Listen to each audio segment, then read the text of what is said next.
Hi guys, it's Nikki with Nikki Speaks, and I am back with another video. We'll get into Ariana Grande's new interview and why a lot of fans think that she may have snubbed her work bestie Nicki Minaj. We'll get into all of that, but before we do, don't forget to like, comment, and subscribe, and turn on your post notifications. So recently, Ariana Grande sat down with Vogue to do an interview where she answered a lot of questions and talked about a lot of different things over her career.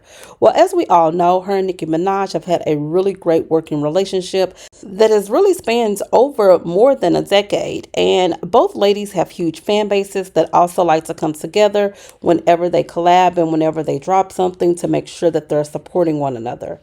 Well, in this interview, a lot of people are noticing that when she talks about this 2019 Coachella set, she mentioned some of the performers that she brought out. So during this set, she brought out NSYNC minus Justin Timberlake. She brought out Diddy and Nas together. And then she also brought out Nicki Minaj, in which they did perform their hit song Bang Bang during that set.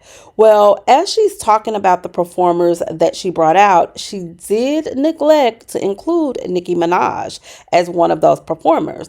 She highlighted NSYNC and also neglected to say anything about Diddy as well. Let's take a listen. Coachella was pretty much the same as the Sweetener tour, except we added some special guests. I remember I had NSYNC come out with me, which was really cool. We did Tearing Up My Heart, and I got to do the original choreography with them, which was the dream of my life. The NSYNC of it all came about because I truly believe that they are the best boy band. I reached out not knowing what would come of it, and they showed up, which was unbelievable to me. It was really fun. I love those gentlemen so much, and JC is the heart of NSYNC.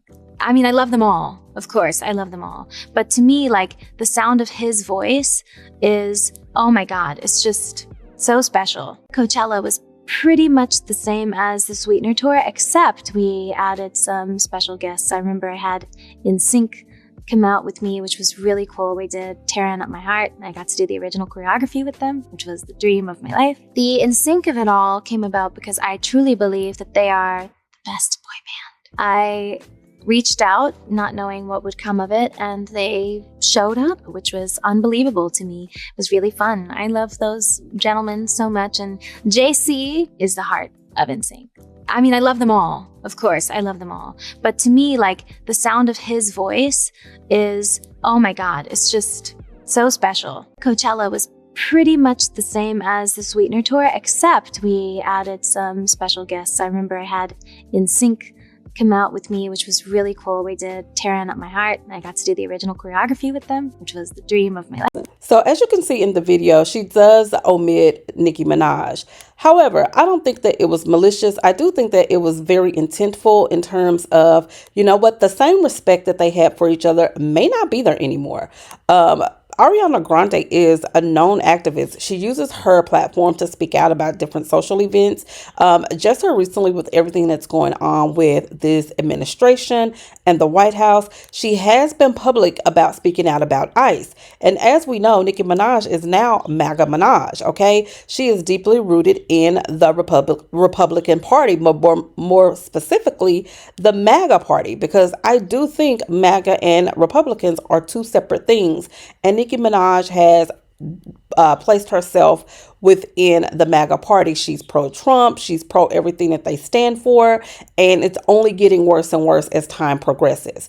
And so if that's not something that Ariana stands for, believes in, or even can respect, then I can understand her just, you know what, disassociating herself from all of it, which also includes Nicki Minaj. But that's just my opinion on the situation. I feel like she did absolutely nothing wrong. If our political views are that far apart, then there's no need for us to pretend anymore. There doesn't have to be any beef. There doesn't have to be any conflict. We're just on different sides of the aisle right now, and that's okay. We don't have to be friends and we don't have to be cool. And I don't have to mention you in my interview because when we think about it, we were only work besties anyway. You know, you're not an integral part of my everyday world. But you do have some fans that are not happy about it. Nicki Minaj fans are on the internet fuming. One person said the way she stole Nicki's entire personality and acted like she was her BSF to sell her music back then, and now that she's acting white again, suddenly Nicki is non existent to her. Just weird ASF. Somebody else said it's kind of oppressive. Nicki deserved a better friend. So, listen, these are weird takes to me, extremely weird. I mean, coming from Ariana, when I feel like it's not even that serious. I mean, they just may have philosophical differences in views. And let's be honest, she didn't mention Diddy either. And did we expect her to, or do we expect her to mention him? I mean, everything that came out about him during that trial and everything that we know about him, I mean, he's not a really good person. So, are we going to condemn her for not mentioning him? Or do we just expect her not to? We expect people to disassociate from those horrible things. So, why not the same with Nicki Minaj and her MAGA stance? But that's my opinion. You guys let me know what you think down in the comment section. Do you think that it was shady of Ariana not to mention Nicki? Do you think that she did it intentionally? Or do you think that there was just no cause for her to mention her at all? So it's not really that serious. Drop your comments down in the comment section and don't forget to like, comment, and subscribe.